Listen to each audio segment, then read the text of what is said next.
What's up, everybody? This is Christian Heimel, host of Press Row here on Public House Media. Thanks for listening to the following broadcast on Public House Media. Once you're done with this episode, I hope you'll come check out my show, Press Row, where we talk about the biggest issues in sports with the analysts, experts, and reporters who cover them. No nonsense, hard-hitting interviews on the sports topics you're talking about. A new show comes out every single Thursday. And don't forget to subscribe on iTunes so you never miss an episode of Press Row. Thanks again for checking out the following broadcast on Public House Media. This is Sam Kirby, host of Cinema Stories here on Public House Media. Thank you for tuning into the following broadcast here on Public House Media. Once you're done with this episode, I hope you'll come check out my show, Cinema Stories, where we talk about movie and TV news and reviews, and maybe, just maybe, we'll learn a little something about ourselves. If not, then maybe I made you laugh a couple of times. I don't know. New episodes air bi-weekly on Tuesdays. Thanks again for checking out the totally spectacular following broadcast here on Public House Media.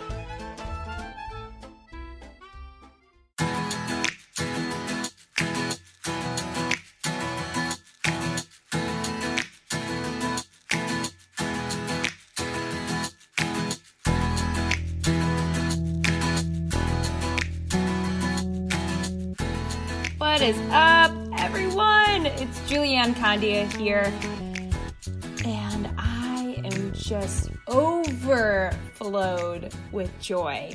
Thank you so much for the feedback and messages and just telling me about how Rewritten is speaking to you. It is seriously giving me so much life. Thank you for taking the time to listen, and thank you most of all for taking the time to reach out and just share your takeaways and commenting and subscribing, downloading, and leaving reviews. It is so awesome to just hear from you and just to see how this is impacting your life. Today, I have a topic about rewriting your story that is hard. And it's something that we need to identify. And I need you to know this. Most people in their lives have no idea they struggle with this. At least they would have no idea to identify it. They are living in this story that they're telling themselves, and all of us do, but you can be the few that can recognize what this really is to rewrite your story.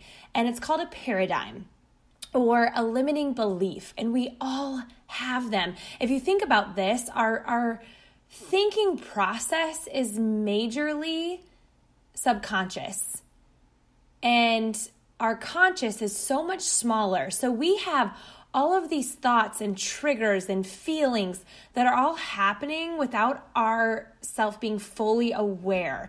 And if you can just be aware of what these limiting beliefs are, you'll be able to reverse what these limiting beliefs have done for you. So if you think about it like this, someone told me this once, that your paradigm, your limiting belief, subconsciously is the size of a basketball.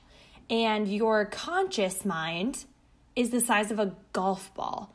So if you can just identify what these limiting beliefs are, you can really start to change the patterns of how you're living your life. So here are a couple questions that I've pondered over.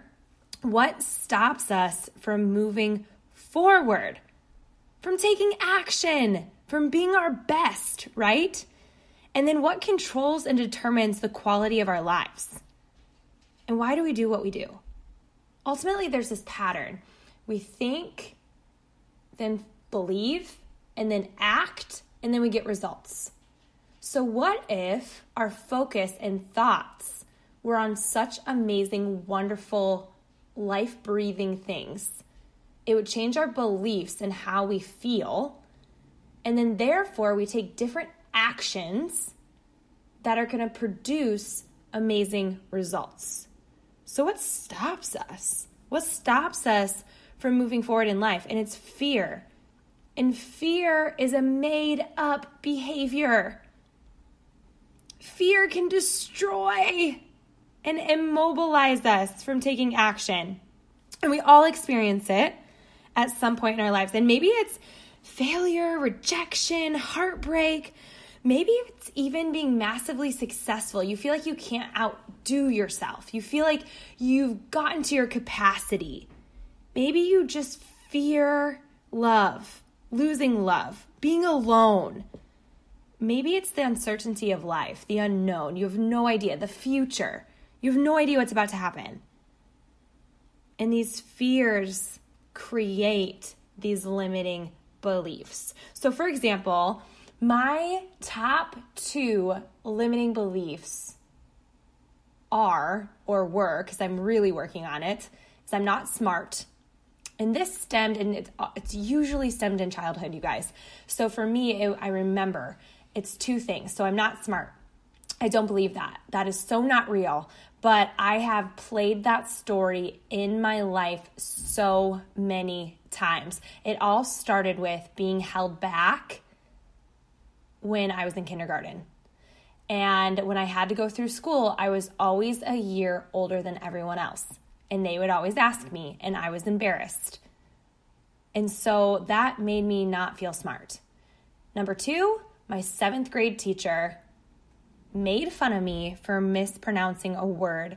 Instead of saying Southern, I said Southern, and I kid you not, did not raise my hand until I got to college. I have played into this limiting belief so many times, whether it's I'm with friends and I mispronounce a word, or I'm presenting and I mix up my words, or I make a mistake, I make a typo. The best is when people point it out to me and will message me. And I have to remember that those things don't equal me not being smart. And I had to identify my limiting belief. And it all stemmed through fear. A made-up belief, right? A made-up feeling.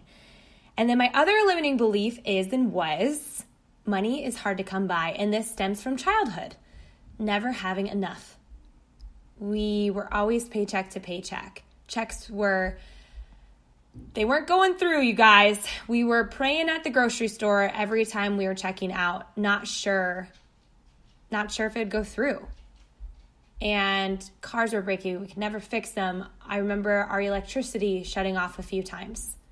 We lived in apartments that weren't nice. We had no furniture. In fact, my mom slept on a love seat couch for 2 years that was donated to us just so I could kind of have a normal childhood and have my own room in our apartment. And so I just saw that as money's hard to come by. You're never going to have enough. Life is always going to be this way. And that is not true. And so much of my life I've played into those limiting beliefs, and it has rocked me to my core.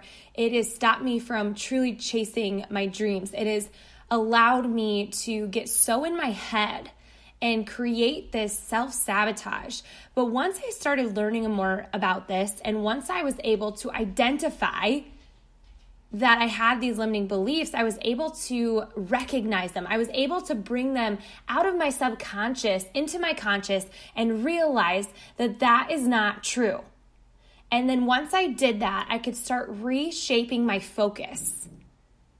Then that would change my belief, right? And then I would take different action. And then I would produce different results. I even just think about becoming a teacher. I was definitely not the smartest teacher in my school. That's a fact. But my kids had some of the highest test scores. And it was because I knew that I could move those kids by massively believing in them. I didn't allow my limiting belief of I'm not smart to make me fail as a teacher. Instead, I used that limiting belief as ammo, as fuel, as, you know what? I'm going to give these kids a different experience than what I had in school. And I'm going to show them that their learning behaviors, the way that they learn is so brilliant, so beautiful. Maybe they're not the best at test taking, but they're so creative. And I took that and I moved my classroom to be one of the best classrooms at our school. And it wasn't because I was so book smart. I was human smart. And once I realized that, I was like, okay, you know what? Maybe I wasn't the best in school. That doesn't make me dumb. Then it produced different thoughts, different beliefs, different actions, and then different results, which was so awesome.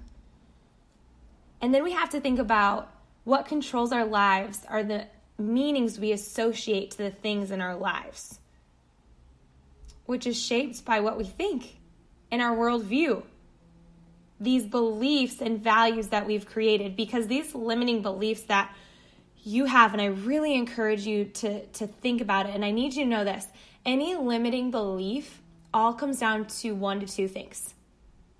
It's, I'm not enough, or I won't be loved. And for me, my two limiting beliefs associate with I'm not enough. I've always felt loved in that way, but your limiting belief might stem from I don't want to be alone, or no one's going to love me, my husband's going to leave me one day, this or that. That is coming from the limiting belief of you won't be loved. Once we establish meaning, we can change these pattern of emotions that are associated to these meanings. And we can create a different way of coping and action taking, if that makes sense. And the way that I've learned this is being able to do these things. Is literally when I am thinking about these negative beliefs, say it's money's hard to come by, I actually change my body. So a lot of times when we're affected by these limiting beliefs, your shoulders are lower, your head is down, you're breathing heavier and shorter breaths, and you're not looking up, your shoulders aren't back, you don't have this excellent posture. So I change my posture. Or I literally have a mini trampoline, and if you see me on Instagram, I'm usually jumping on it every single day. I'm changing my physiology. I'm changing my body, and I'm waking it up. I'm changing the posture. I'm creating more confidence with my body. And then I also change my focus. Whatever you focus on is what you'll feel. So, for example, if I'm struggling with I'm not smart, immediately I will start to focus on the things that are winning in my life. The things that I have done, the creative things, the things that I'm most proud of, the things that I just feel like are so awesome, and I list off what I'm grateful for. I changed my focus from that negative to positive to be like, man, you know what? I did do that, and that didn't make me feel very smart. But boy, I have done this, this, and this. Julianne, you are so massively innovative. You're not going to always have it together. And I changed my focus. And this is huge. We have to change our language.